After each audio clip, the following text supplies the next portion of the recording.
Okay, guys, I'm going to read to you The Voice of Reason, which is the 4th chapter in The Last Witcher book called The Last Wish, which is a compendium of short stories from the Witcher universe. So, let's get going.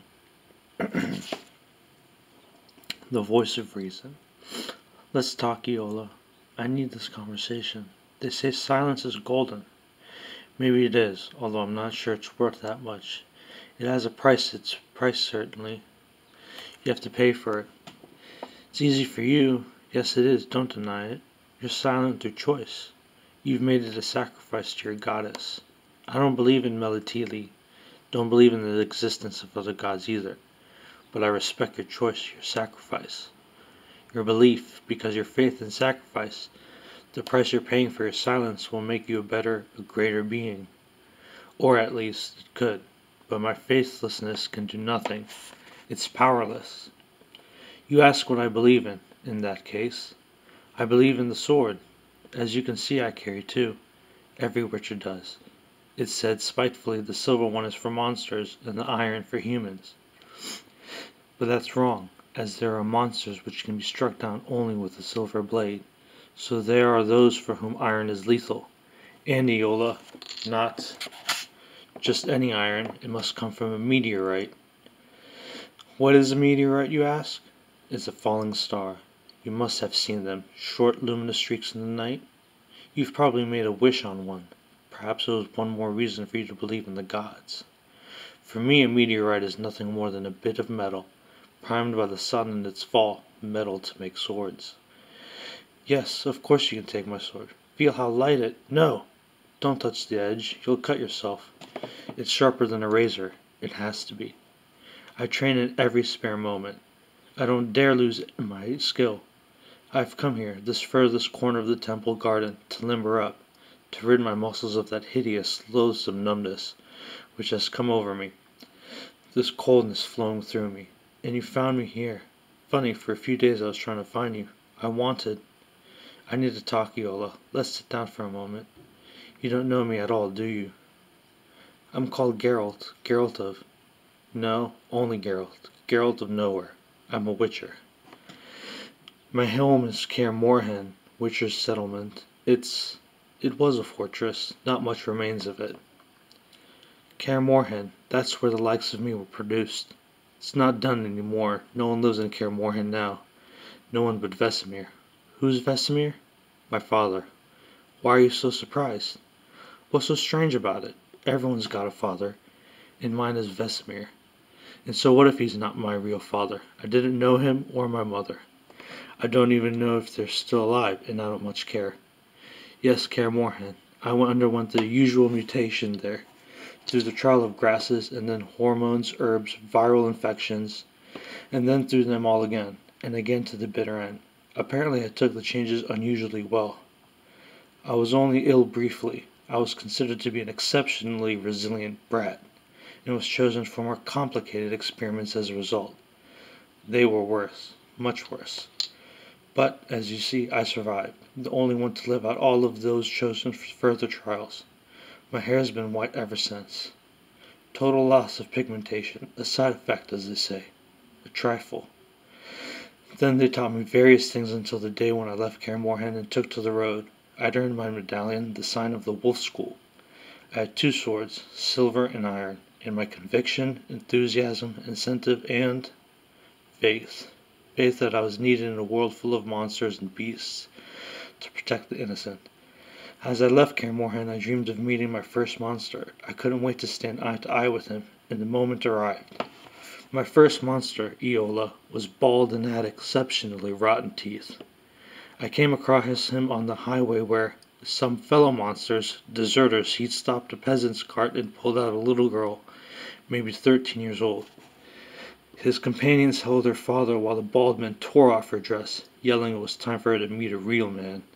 I rode up and said the time had come for him, too. I thought I was very witty. The bald monster released the girl and threw himself at me with an axe. He was slow but tough. I hit him twice, not clean cuts, but spectacular, and only then did he fall. His gang ran away when they saw what a witcher's sword could do to a man. Am I boring you, Iola? I need this. I really do need it. Where was I? My first noble deed. You see, they told me again and again in Claremore not to get involved in such incidents, not to play at being knight-errant or uphold the law, not to show off, but to work for money. And I joined this fight like an idiot, not 50 miles from the mountains. And do you know why? I wanted the girl, sobbing with gratitude, to kiss her savior on the hands, and her father to thank me on his knees. In reality, her father fled with his attackers, and the girl, drenched in the bald man's blood, threw up, became hysterical, and fainted in fear when I approached her. Since then, I've only very rarely interfered in such matters. I did my job. I quickly learned how. I'd ride up to village enclosures or town pickets and wait. If they spat, cursed, and threw stones, I rode away. If someone came out to give me a commission, I'd carry it out. I'd visited towns and fortresses. I looked for proclamations nailed to posts at the crossroads. I looked for the words "Witcher urgently needed," and then there'd be a sacred site, a dungeon, necropolis, or ruins, forest ravine, or grotto hidden in the mountains, full of bones and stinking carcasses. Some creature which lived to kill out of hunger, for pleasure, or invoked by some sick will, a manticore, wyvern, fogler, eskna, iliochorus, chimera, leshy, vampire, ghoul, graveir, werewolf, giant scorpion, striga, black annis, kimora, viper.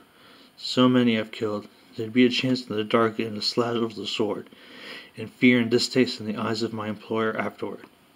Mistakes? Of course I've made them, but I keep to my principles. No, not the code, although I have at times hidden behind a code.